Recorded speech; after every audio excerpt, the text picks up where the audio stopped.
Oh halo guys, perkenalkan nama aku Dinda Aulia Hanum dengan NIM 24010037. Aku dari Universitas Al-Faroihan Padang Sidimpuan dan aku berada di jurusan keperawatan. Untuk video kali ini, aku akan berbagi sedikit pengetahuan aku tentang sistem pernapasan. Teman-teman, kalian tahu nggak bagaimana kita bisa bernapas, tertawa, atau bahkan bernyanyi? Semuanya berkat sistem pernapasan yang luar biasa loh. Jadi, mari kita bersama-sama belajar tentang sistem pernapasan. Sebelum masuk ke materi, kita harus tahu dulu apa itu sistem pernapasan. Sistem pernapasan adalah sistem organ yang bertanggung jawab untuk mengambil oksigen dari udara dan mengeluarkan karbon dioksida dari tubuh. Proses ini dikenal sebagai respirasi. Nah, di sini teman-teman juga bisa melihat pertukaran oksigen dan karbon dioksida di dalam tubuh kita. Selanjutnya, organ-organ pernapasan. Teman-teman, kalian tahu nggak? Ternyata organ-organ pernapasan itu tidak hanya hidung loh, tetapi ada banyak. Nah, di sini aku akan memberitahu kalian organ-organ pernapasan yang ada di dalam tubuh kita. Organ pertama dalam sistem pernapasan kita adalah hidung. Hidung kita seperti filter udara alami. Ia menyaring, menghangatkan, dan melembabkan udara sebelum masuk ke dalam tubuh. Selanjutnya ada tenggorokan. Udara yang sudah bersih dan nyaman kemudian melewati tenggorokan, jalan raya menuju paru-paru. Nah, selanjutnya ada faring. Faring itu tempat pita suara kita berada. Jadi, teman-teman jangan sering teriak-teriak ya. Nanti pita suaranya bisa copot loh. Ya, ada trakea. Trakea seperti pipa yang menyalurkan udara ke paru-paru. Selanjutnya ada bronkus. Bronkus adalah cabang pertama menuju paru-paru. Trakea bercabang menjadi bronkus, seperti jalan raya yang bercabang menuju berbagai daerah di paru-paru. Selanjutnya ada bronkiolus. Bronkus bercabang lagi menjadi bronkiolus, jalan-jalan kecil yang mengarah ke alveolus. Selanjutnya ada alveolus. Alveolus adalah kantong-kantong udara kecil di paru-paru, tempat pertukaran gas terjadi. Disinilah oksigen masuk ke daerah dan karbon dioksida dikeluarkan. Selanjutnya kita masuk ke paru-paru, teman-teman. Paru-paru adalah organ utama tempat keajaiban pertukaran gas terjadi. Selanjutnya kita masuk ke fungsi sistem pernapasan. Yang pertama ada pertukaran gas, mengambil oksigen dari udara dan mengeluarkan karbon dioksida dari darah. Yang kedua ada pengaturan pH darah, membantu mengatur keseimbangan asam basa dalam darah.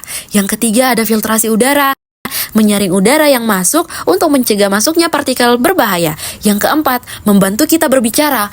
Udara yang masuk ke dalam tubuh menghasilkan suara pada saat kita berbicara. Kita masuk ke macam-macam penyakit pada sistem pernapasan. Teman-teman tahu nggak? Ternyata udara yang kita hirup sudah disaring di dalam hidung, ternyata masih bisa menimbulkan penyakit loh. Nah, di sini aku akan memberitahu teman-teman beberapa penyakit yang ditimbulkan oleh sistem pernapasan. Penyakit yang pertama ada asma, teman-teman, atau peradangan dan penyempitan saluran napas. Yang kedua ada bronkitis, peradangan pada bronkus. Yang ketiga ada pneumonia, infeksi pada paru-paru. Yang keempat ada tuberkulosis atau TBC, infeksi bakteri pada paru-paru. Yang keempat nih yang paling sering terjadi, influenza, infeksi virus pada saluran pernapasan. Jadi teman-teman kita selalu hati-hati ya. Selanjutnya obat untuk mengobati penyakit sistem pernapasan. Nah teman-teman kita masuk ke materi farmasi nih. Yang pertama ada inhaler untuk asma dan bronkitis, mengandung obat-obatan seperti bronchodilator, misalnya salbutamol untuk melebarkan saluran napas, dan kortikosteroid misalnya budesonid untuk mengurangi peradangan. Yang kedua ada antibiotik untuk pneumonia dan TBC, membunuh bakteri penyebab infeksi.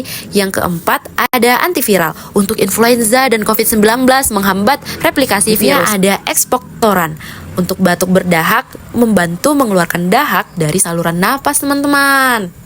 Setelah kita tahu obat-obat pada sistem pernapasan, selanjutnya kita masuk ke cara kerja obat-obatan sistem pernapasan. Yang pertama ada bronchodilator, melebarkan saluran napas dan dengan merelaksasi otot-otot di sekitarnya. Yang kedua ada kortikosteroid, mengurangi peradangan dengan menekan respon imun. Yang ketiga ada antibiotik, membunuh bakteri dengan mengganggu proses metabolisme bakteri. Yang keempat ada ekspektoran, menyencerkan dahak, dan antitusif, menekan refleks batuk. Selanjutnya kita masuk ke efek samping obat, teman-teman. Setiap obat memiliki potensi efek samping. Efek samping dapat bervariasi tergantung pada individu dan jenis obat. Beberapa efek samping yang mungkin terjadi meliputi yang pertama ada sakit kepala, mual, muntah, pusing, reaksi alergi, dan lain sebagainya. Nah, sampai juga ya kita teman-teman di materi yang terakhir, yaitu kontraindikasi. Kontraindikasi adalah kondisi atau situasi di mana penggunaan obat tertentu harus dihindari. Kontraindikasi dapat bervariasi tergantung pada jenis obat dan kondisi pasien. Misalnya, beberapa obat mungkin tidak boleh digunakan pada pasien dengan riwayat alergi terhadap obat tersebut, penyakit jantung, atau penyakit hati. Terima kasih ya teman-teman sudah menonton video saya. Saya izin pamit ya. Bye-bye.